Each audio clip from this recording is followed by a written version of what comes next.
بیا واورئ عزیزان، محمد رسول الله خو نو دغونه غټ دی لکه قرآن پاک. یو سړی خو به دا نسي ویلی چې قرآن پاک ګناه وکړه، العیاذ بالله، نعوذ بالله، نه وایه. نو د هغه رقم د الله پر رسول هم نه ویل کېږي. یو وفد رالی عبدالقیس د بارس چې رالی، یو لغړزنی هلک ورسره و، په رنګ څه ښایسته و. د الله رسول پوښتنه وکړه، ولدا یا رسول الله زما خپل قریب زما عزیز دی.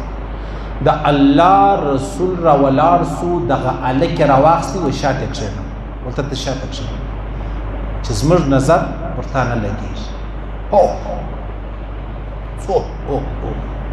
د الله رسول وایي دا وفد رالی، میلمانه رالو، یو هلک پکې لغړزنی دی.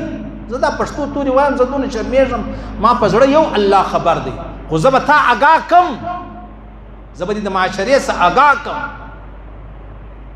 نو دا هلک یې شاته کښېنه چې موږ دې وینو نه.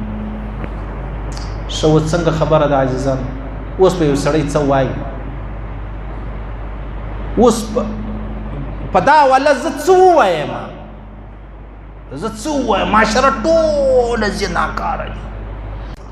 او چې په کم قوم کې لواتت عام سو، لواتت، هغه قوم څه الله بیا لاس واخلي چې په هر واده کې شله کې هلاکېدل، الله وایي تباه سي، برباد سي. چې په کم قوم کې لواتت ډېر سي. رخشو والا نه سره پېژنو، کمرو والا چې پکې رایي، یو سړی ناحساب، هغه زه نن درته وایم، هر ورځ بیا مه راته وایاست، یو سړی ناحسابه کوي، بیا وخت نشته. رخشو والا نه سره پېژنو، مازدا والا نه سره پېژنو، د اسکول ماشټرانو نه سره پېژنو، و سره پېژنو، ښه سره پېژنو. یو حافظ و د قرآن، بزرګ و، الله والا و، په حرم شریف کې ګرځېدی. یو هلک یې په نظر سو، په نظر سو، الله په سترګو هلک ته ړوند کړ. بل الله والا و بزرګ و، په حرم شریف کې یو هلک ته وکتل، الله قرآن جنیر کړي، قرآن چې دا نسي کېدی، هم به ته د قرآن حافظ یې، هم به ته هلکانو ته ګورې، دا نسي کېدلی، دا نسي کېدلی. امام احمد بن حنبل لره یو سړی رالی، ښایسته هلک ورسره و. پوښتنه یې ځینې وکړه، دا څوک دی؟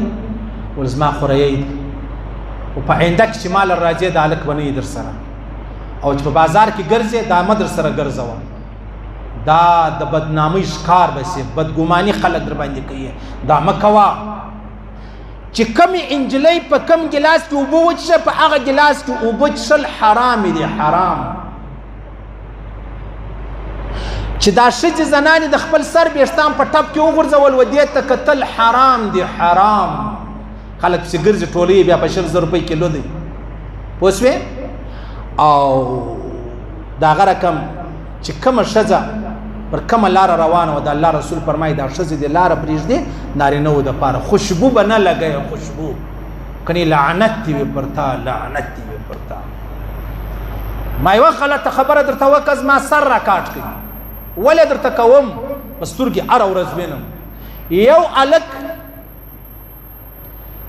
خپل پلار ته وایي چې بابا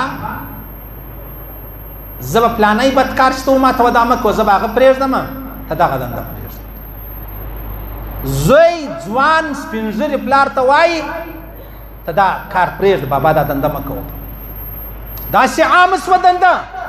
د الله رسول فرمایي چې دغه معامله په تاسو کې راله، الله خپل لاس درڅه واخلي چې چیرې تباه کېږي، هلاکېږي، هلک ته تباه سي، برباد سي. او نن موږ په کوم حال کې نه یو تباه؟ افغانستان څونه دی تباه، موږ څونه یو تباه. پسې ګورئ، پسې ګورئ، مخ ته پسې ګورئ چې څه به پیښیږي. دا د الله رسول ان اخوف ما اخاف على امتي، زمرم زروان یم زما پر امت چې زه ډېر بیریږم من عمل قوم لوط، د لوط علیه السلام د قومې چمونه چې څوک کوي. خالد بن ولید په کومه علاقه کې ګورنر و، ابو بکر صدیق له خط راواستوي، دلته یو نارینه دی، د نارینه سره داسې کار کوي، العیاذ بالله، نعوذ بالله، بیا د ډېره ماپ لکه د کور والا سره. څه وکړم؟ ابو بکر صدیق را ولاړ شو، ناوله د خبره دا څنګه پیښه وسوله؟ صحابه یې راټول کړو، حضرت علي کرم الله وجهه پکې ناست، ول علي څه کول پکار دي ولا خالد بن ولید د خطر واسطه ورتا ور ولګ ور ویس وځه په ور ژوندۍ وسوځه ژوندۍ حضرت عیسی علیه السلام ابن حجر لیکلی دی را روان دی پر لارې ور بل دی ور چې ور بل دی د سړي شکل دی دی چې رالی ورته ویې کتل ژر یې اوبه راوغوښتلې اوبه چې راوغوښتلې پر دا ور چې واچولې ور دا ور د کشني صورت اختیار کې کشنی سو هغه بل ور د سړي صورت اختیار کې سړی سو عیسی علیه السلام دعا وکړه یا الله ته دا دوه بیرته راژوندي کې د ژوند په حال کې دی راژوندي سو یو هلک یو سړی ول څه کیسه ده د سړي ورته ویل ای روح الله زه په دنیا کې د دې هلک په محبت کې ګرفتار وم بیا ما بدکاري ورسره وکړه نن الله دا هلک ور کوي بس زه سوځل کېږم بس په دا اور لمبو کې سوځل کېږم دا تر قیامته دا سلسله روانه ده په دا لمبو کې زه سوځل کېږم